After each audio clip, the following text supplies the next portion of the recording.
Bhakti Sutras are here to remind the soul, to remind the soul ways how to liberate the soul from anything that binded it on these lower worlds.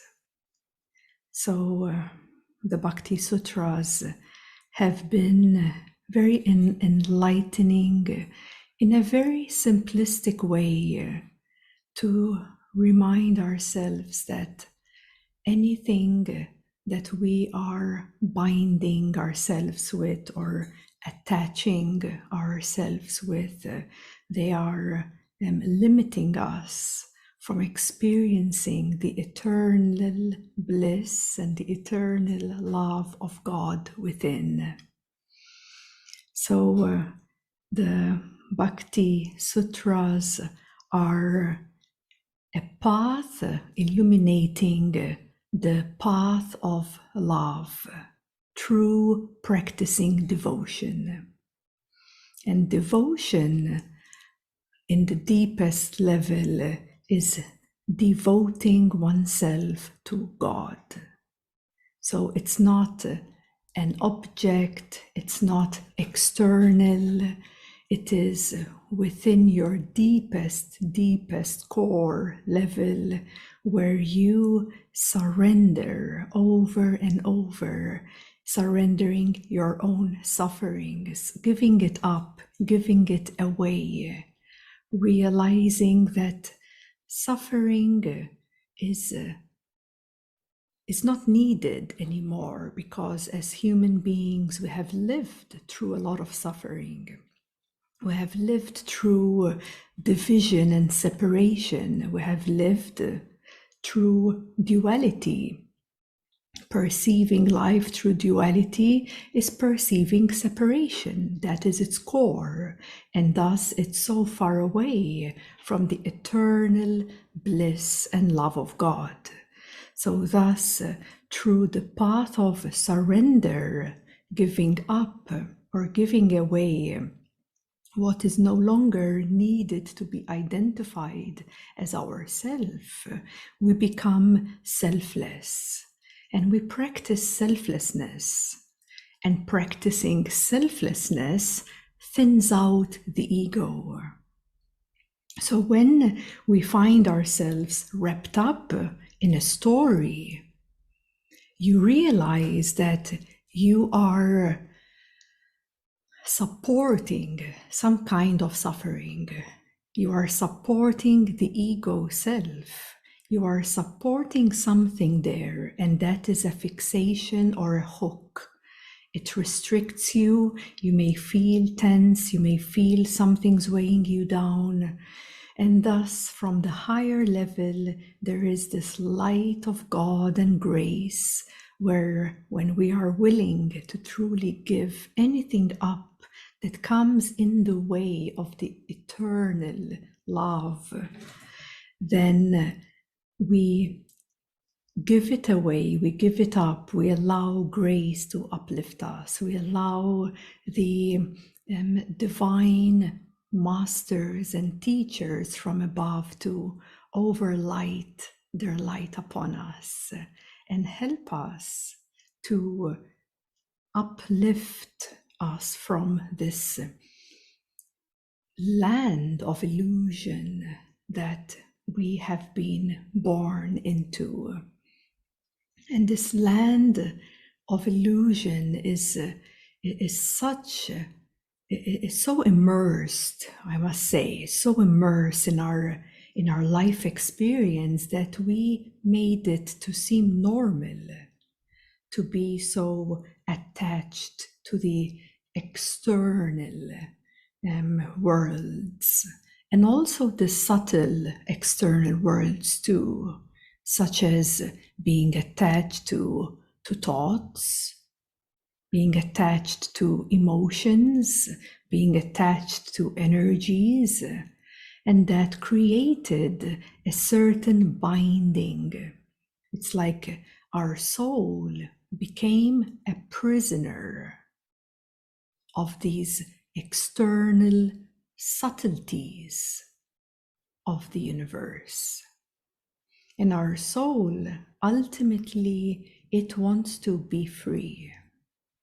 It wants to be free and liberated, having no attachments of any kind, but to reunite with God and with the eternal love of God. This is the deepest desire of our soul, to disidentify from all attachments, all worldly attachments, from the gross to the most subtle, and reunite with God within. So this lineage of bhakti, of devotion, is here to remind us that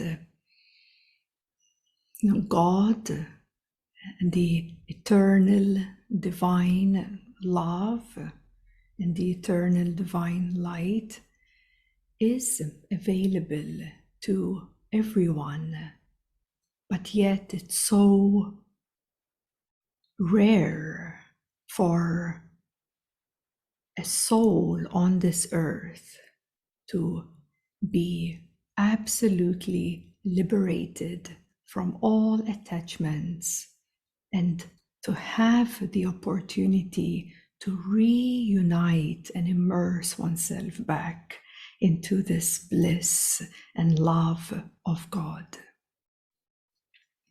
So today's topic and inspiration that comes true for me to share with you is about one of the sutras. Love alone is supreme. Love alone is supreme. So, love alone, this means that love without attachments. Love without any interferences of any kind, nothing binding to this eternal love, nothing twisting it or distorting it, nothing attached to it from any personal or impersonal way. This is why it is love alone. Love that is untouched, love that is pure in its nature, because it is the pure love of God itself. And that is supreme. So this is the love alone is supreme. And for any soul to return to this love alone is for one to, let's say, become fully naked, undressing all the coating, all the layers of all identities, giving all up until all that is left is the love, the absolute love of God.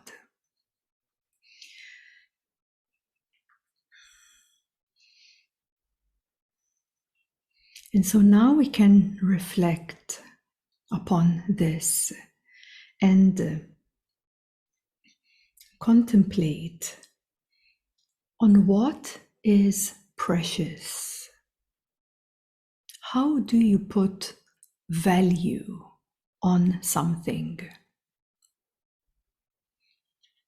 How does one value what is precious, what is supreme? So does the value come from the place of its utility, Does it come from the rareness of availability? So if something is available in plenty, do you recognize that its value diminishes? So, to give you an example, there is such a big value on gold, for example, and yes, this may be a rare metal,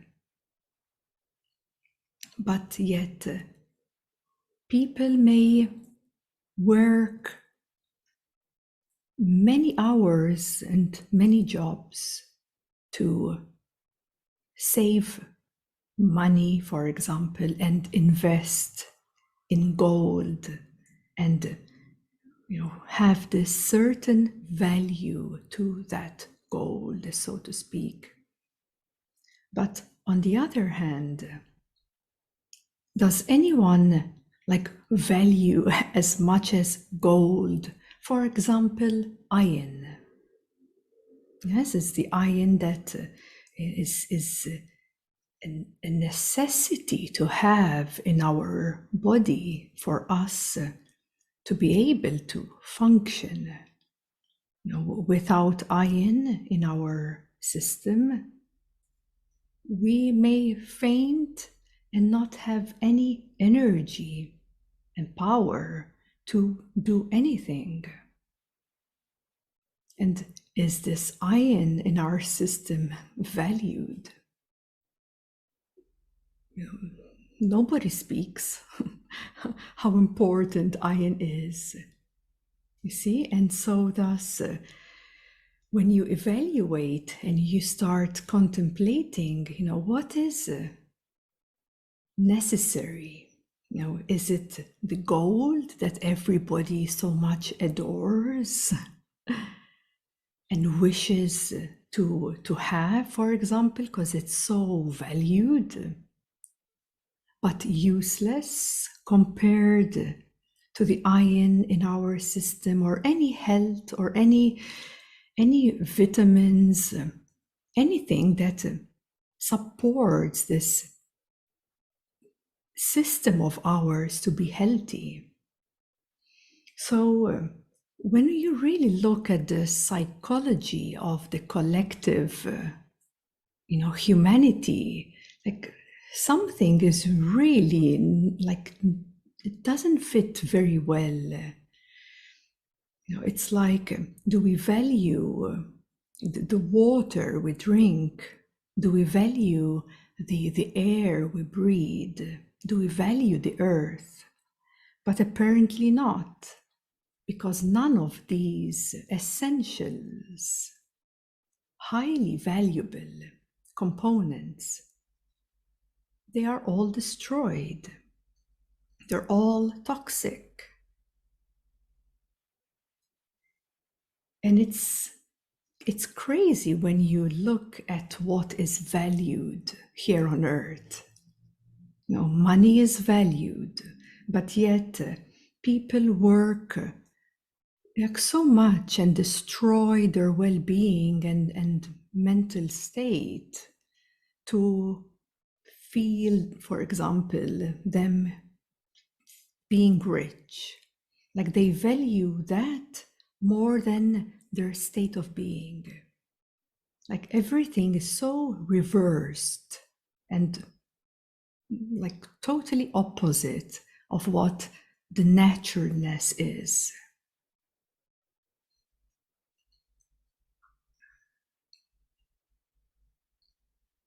And the same goes with eternal divine love of God. Do we value this really? I don't think so. When I look around, it doesn't seem so.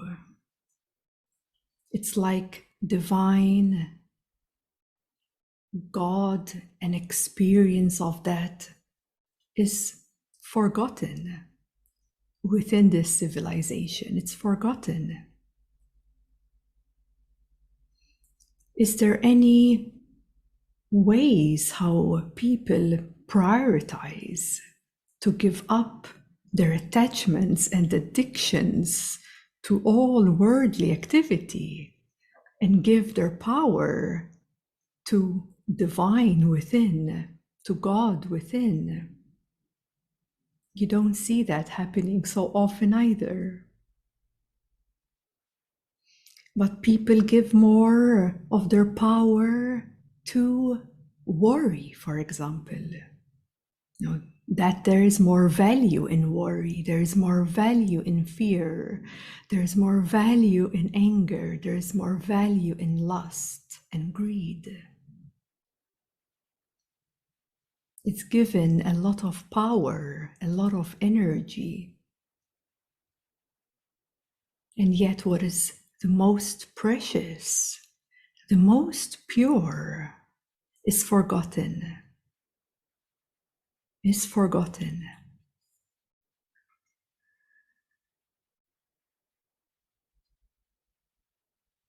We rather live a life was like, I have to do this job because I need to survive and I have to do this and that, but knowing it's not fulfilling to your soul. So giving the power away to something which is not necessary.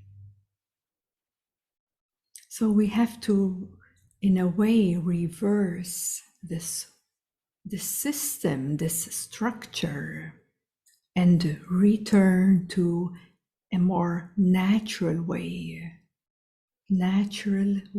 that is sustainable and is supporting and nurturing our soul.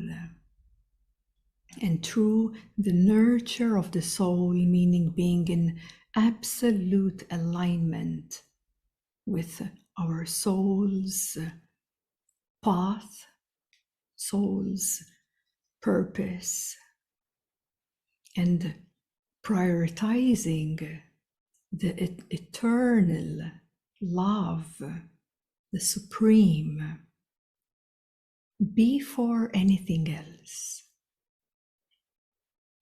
Before anything else.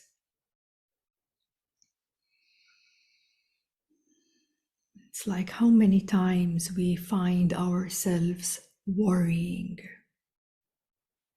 or giving our power to fears and insecurities,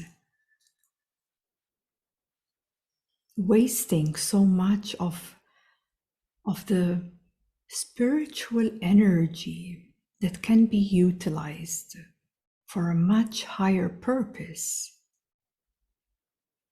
So re-evaluation is so necessary.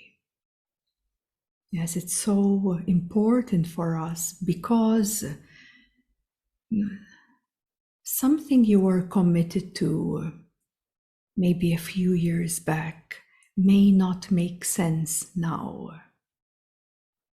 Yes, so something you've said yes to or valued in the past may not be the same now because of your growth, your expansion, and your clarity that is coming through to you, and your deeper, unification with the higher consciousness.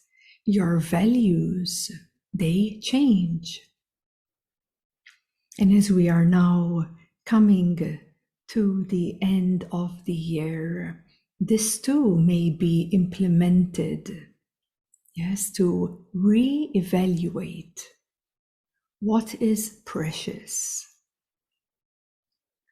How do you put value on something?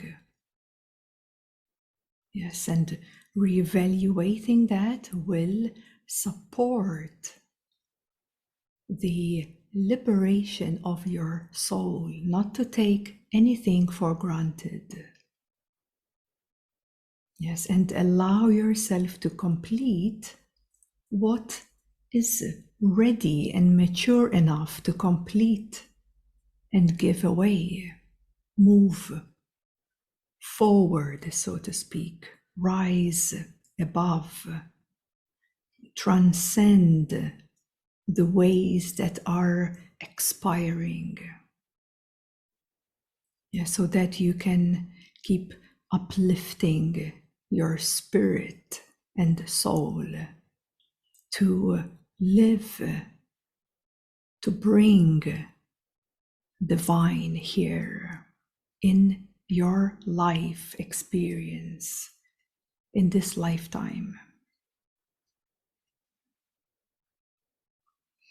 So another example to contemplate upon is the value of space, which many times it's dismissed. Yes, we don't value the space itself. For example, I will bring you example with a cup. Yes, if you have, for example, a plastic cup and a silver cup, or a golden cup, or a cup made from the most refined china, we tend to give value to that most precious cup, isn't it? The cup that has the most refined art, or the most rare of what you can see or witness. But we tend to dismiss the purpose of that cup. Yes, it's the space within that cup that is necessary. Yes, that is necessary. So how come we give value to this outer something, yes, this cup of gold, and we dismiss what is necessary, that space to be filled so that you can be nourished?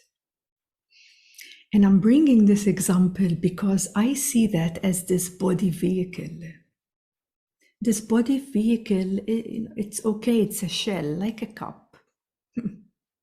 And it doesn't matter how this body vehicle looks like. It doesn't matter that you're a man or a woman, or it doesn't matter which country you're from and the age you are. It doesn't matter at all. And what matters is within the space of this vehicle, how is it being valued? What is the substance within that you value within you? So do you recognize this this value of the space? It has nothing to do with the crust, but yet we give so much power to the crust. Yes, we give so much power away of how we are changing and growing, or this or that, yes? And yet within this inner space, when it's purified and everything is, as we go along, we tend to let go, disidentify, unhook the hooks of identity. And we create this openness. But this is what the full consciousness is. Boundless openness. Irrelevant of anything else. Yes. because it doesn't matter. The value is not in the appearance. So what is precious?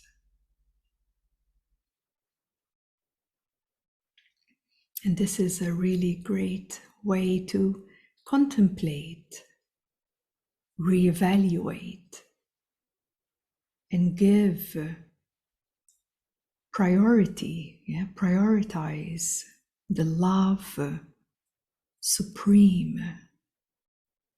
Clean yourself out from this and that, from all of the worldly attachments that distract you, that pull you here or there. They pull you away from what is most important.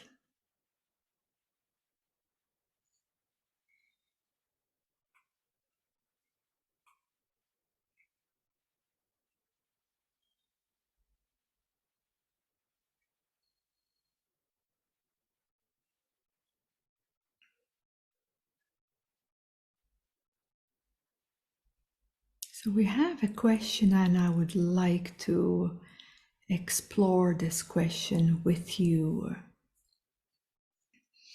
How can we stay in our authentic love if our environment doesn't support, with friends who don't think from the heart? It's a very good question, because it's a question that speaks through everyone.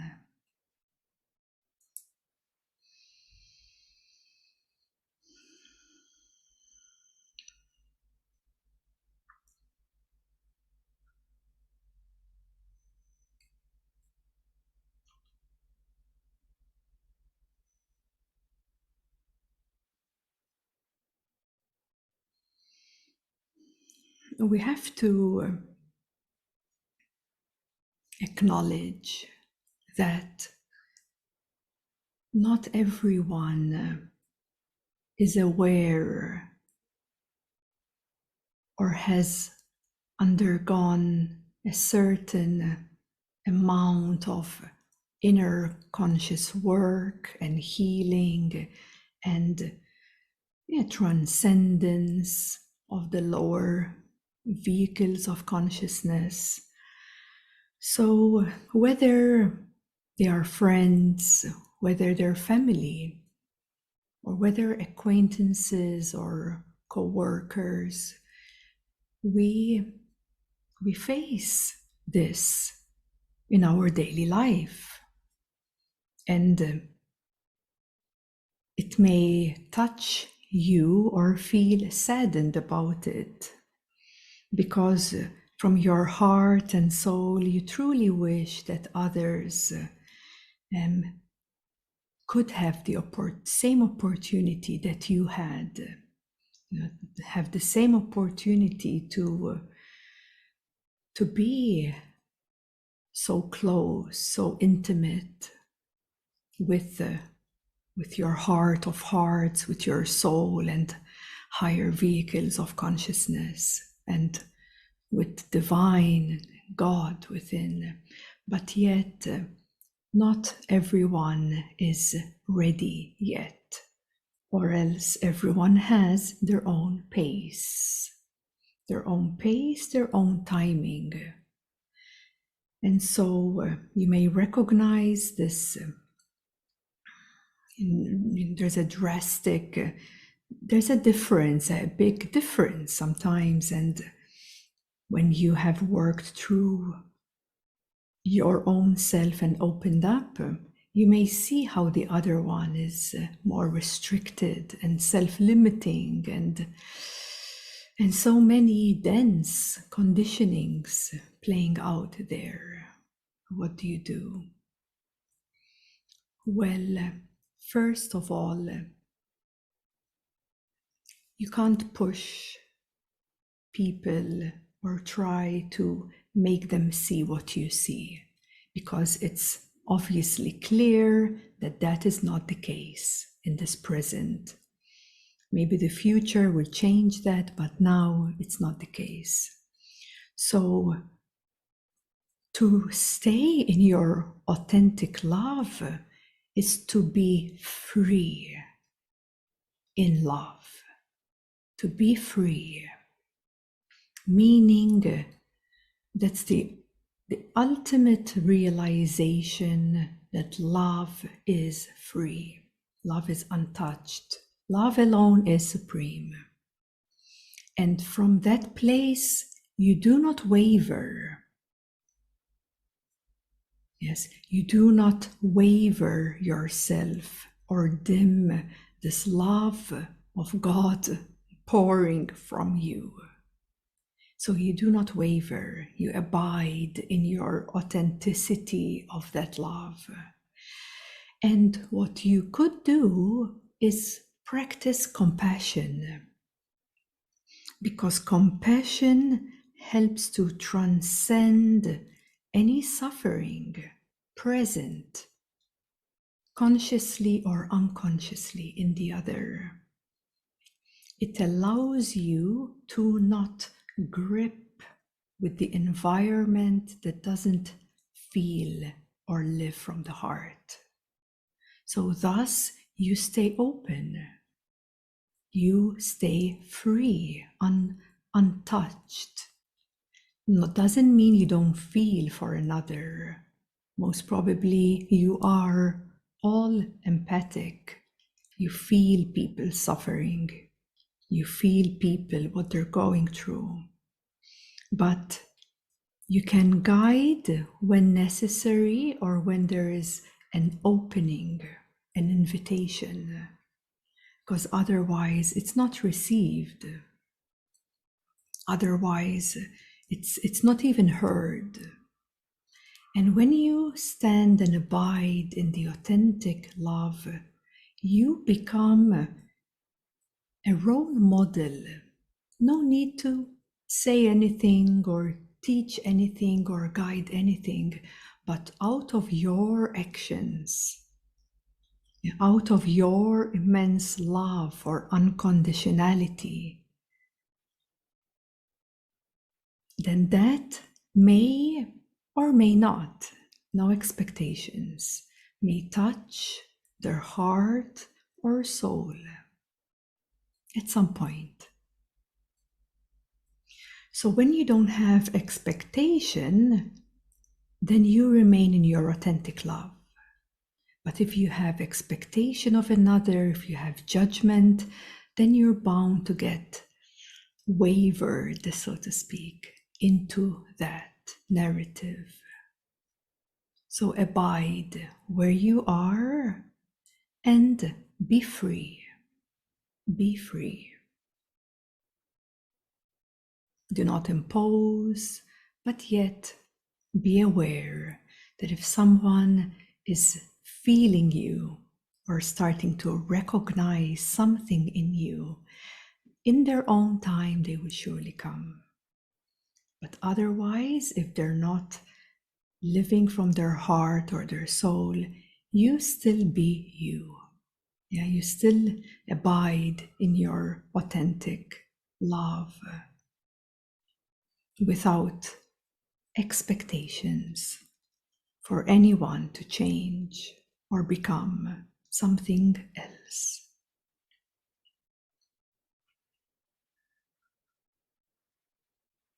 So that is free love, unbound love.